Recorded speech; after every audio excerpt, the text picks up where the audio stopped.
শেখ হাসিনাকে ডিফেন্ড করার জন্য একজন লয়ার জেরাই খান পান্না তাকে নিয়োগ দেওয়া হয়েছে। অনেক আসামি পলাতক আছেন, বিশেষ করে সাবেক প্রধানমন্ত্রী সাজাপ্রাপ্ত শেখ হাসিনা, সাবেক স্বরাষ্ট্রমন্ত্রী সাজাপ্রাপ্ত আসাদুজ্জামান খান কামাল, তারাও এই মামলার আসামি গুমের ব্যাপারে।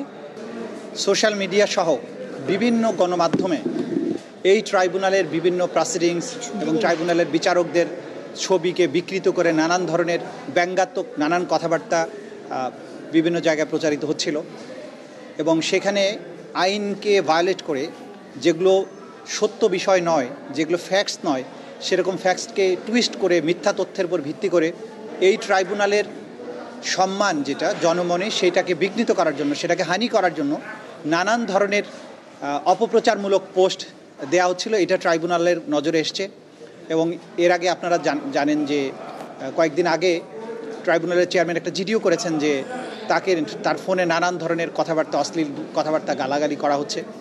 এই সবগুলো বিষয়কে সামনে নিয়ে আদালত সুমোটো অর্থাৎ নিজের থেকে আদালত স্বপ্রণোদিত হয়ে একটা আদেশ দিয়েছেন।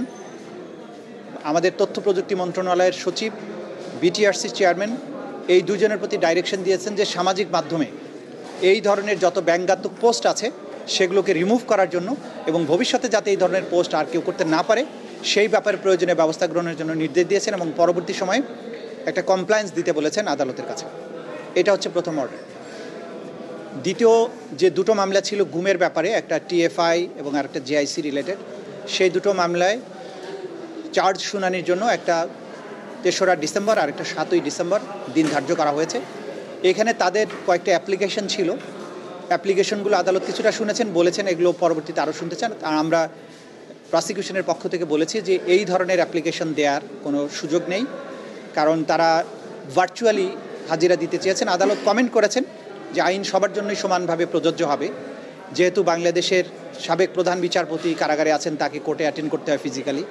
অ্যাপেলেট ডিভিশনের বিচারক, সিনিয়র মন্ত্রী, বিভিন্ন পর্যায়ের মানুষ যারা আসামি হয়েছেন তারা রেগুলারলি আদালতে সশরীরে হাজিরা দেন। সুতরাং এখানে ডিফারেন্ট কোনো ঘটনা ঘটেনি, যে কারণে অন্য কোনো বিশেষ বিবেচনায় কাউকে ভার্চুয়ালি হাজিরা দেওয়ার বিষয়টা অ্যালাউ করতে হবে, এই বিষয়টা আদালত প্রয়োজন মনে করেন না। তারা মনে করেন সকল নাগরিক আইনের দৃষ্টিতে সমান, সবাইকে ইকুয়াল ট্রিটমেন্ট দেওয়া উচিত। তারপরেও যেহেতু ডিফেন্স পক্ষ বলেছেন তারা এই অ্যাপ্লিকেশনগুলো পরবর্তীতে আবার শুনানি করতে চান, আদালত বলেছেন হ্যাঁ, সময় হলে উনি আবার শুনবেন। মোটা দাগে এই অ্যাপ্লিকেশনগুলোর উপরে আদালত তার কমেন্ট পাস করে এই ব্যাপারে কোনো আর আদেশ না দিয়ে পরবর্তী তারিখ নির্ধারণ করেছেন। সেই তারিখ দুটোতে আসামিদের সশরীরে হাজির থাকতে হবে এবং সেই দিন অভিযোগ গঠনের উপরে শুনানি অনুষ্ঠিত হবে। আচ্ছা, ওই দুটো মামলায় অনেক আসামি পলাতক আছেন, বিশেষ করে সাবেক প্রধানমন্ত্রী সাজাপ্রাপ্ত শেখ হাসিনা, সাবেক স্বরাষ্ট্রমন্ত্রী সাজাপ্রাপ্ত আসাদুজ্জামান খান কামাল, তারাও এই মামলার আসামি গুমের ব্যাপারে। তাদের ব্যাপারে স্টেট ডিফেন্স লয়ার নিয়োগ দেওয়া হয়েছে এবং ওনাদের বাইরেও অনেকে আসামি যে কয়েকজন আছেন তাদের মধ্যে অনেকেই পলাতক আছেন, তাদের ব্যাপারেও স্টেট ডিফেন্স লয়ার নিয়োগ দেওয়া হয়েছে। স্পেশালি শেখ হাসিনাকে ডিফেন্ড করার জন্য একজন লয়ার জেরাই খান পান্না তাকে নিয়োগ দেওয়া হয়েছে।